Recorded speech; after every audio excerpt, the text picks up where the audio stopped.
Unit 13. Gateway. Although common sense knowledge may have merit, it also has weaknesses, not the least of which is that it often contradicts itself. For example, we hear that people who are similar will like one another. Birds of a feather flock together. But also that persons who are dissimilar will like each other. Opposites attract. We are told that groups are wiser and smarter than individuals. 2 heads are better than 1. But also that group work inevitably produces poor results. Too many cooks spoil the broth. Each of these contradictory statements may hold true under particular conditions, but without a clear statement of when they apply and when they do not, aphorisms provide little insight into relations among people. They provide even less guidance in situations where we must make decisions. For example, when facing a choice that entails risk, which guideline should we use? Nothing ventured, nothing gained, or better safe than sorry. Exercise 1. Movies and cartoons sometimes portray scientists as loners in white lab coats, working in isolated labs. In reality, science is an intensely social activity.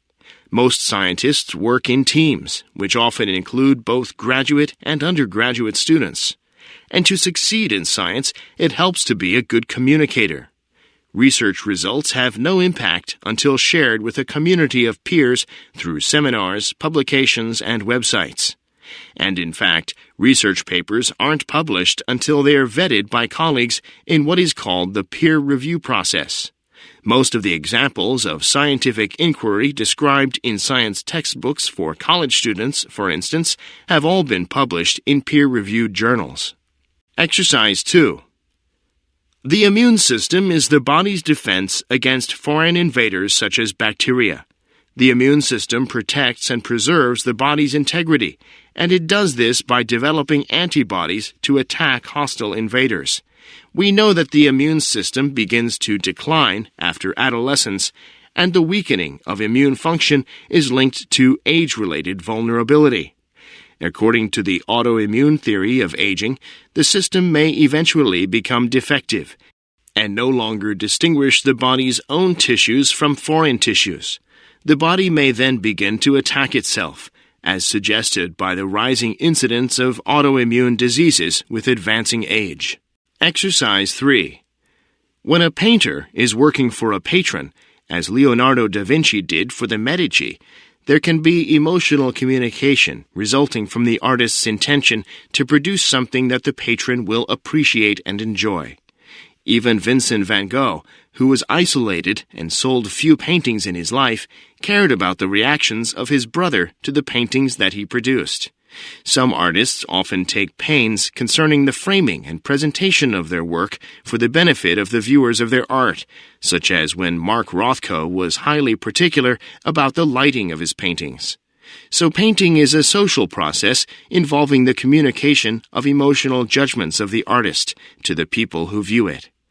Painters cannot expect viewers to appreciate their work with exactly the same perceptions and emotions that went into their creation, but they can hope to generate some approximation of these. Exercise 4.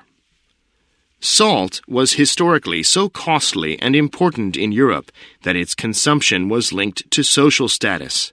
In the medieval world, with its rigid hierarchy, the way in which people dined and the food that they ate reflected their position in society.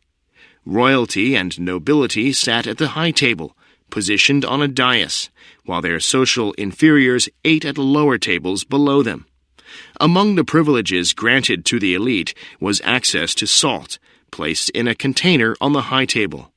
This clear expression of social divide is reflected in the phrases above the salt, referring to someone of high rank, and below the salt, which means someone of lower rank or less socially acceptable. Exercise 5. If you stop to think about all the tiny parts that make up any one thing, you could be thinking about it for quite some time. There are almost an infinite number of things that influence and impact any larger thing, right down to atoms and smaller molecules. A computer, for example, looks like a big hunk of metal and glass, But if you look closer, moving your way down from the big things to the tiniest parts that make the computer up, you start to see how a computer is really many smaller things combined to make something bigger. A computer isn't just a computer.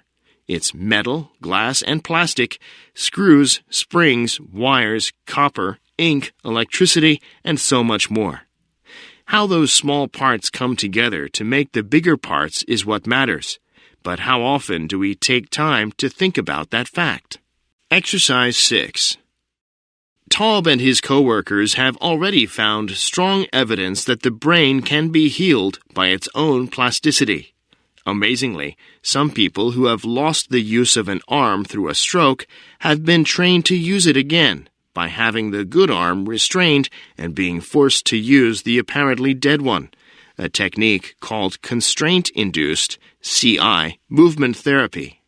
Even though the part of the brain that controlled the arm was damaged, the CI movement therapy forced the brain to open up new areas in order to move the dead limb. Similar results have been produced with speech impairment and even dyslexia. Although this research is still in its early days, Michael Merzenich of the University of California, San Francisco, believes the brain's plasticity may really enable us to protect ourselves against age decline. Exercise 7. When you watch a documentary on a small standard 4x3 video screen and then see it on an equally small widescreen 16:9 receiver, you probably notice relatively little energy change. When you switch from the small screen to a large HD TV screen, however, the energy change is readily apparent. This is why some movies that emphasize landscape, from actual landscapes to spaceships or battle scenes, must be seen on the large screen to feel the total impact. Even if you use proper conversion methods for aspect ratios, squeezing such large images into the small video screen reduces not only image size, but also, if not especially, event energy. Close-ups, inductive sequencing, and a dense audio track help generate some aesthetic energy on the small video screen, but they cannot compete with the large movie images and high-volume surround sound. Exercise 8. Revegetation techniques are put in place with an understanding of the resultant effects on wildlife. For instance, the planting of tree lines and woodland areas within roadside landscape may naturally force birds to fly higher above roads when crossing between forest edges, as was shown in the Netherlands. Verges should be widened, and landscape planting on bends or curves on a road should be set back to improve visibility and to discourage crossings by wildlife. In contrast, along straight sections of road carriageway, vegetative cover should extend as close to the road as permitted by road construction and safety standards. Landscaping of center medians, junctions, roundabouts, or interchanges should be sensitive to wildlife. Berry-producing plants should not be selected, as they may prove attractive yet fatal to wildlife due to the close proximity of traffic. Unit 13.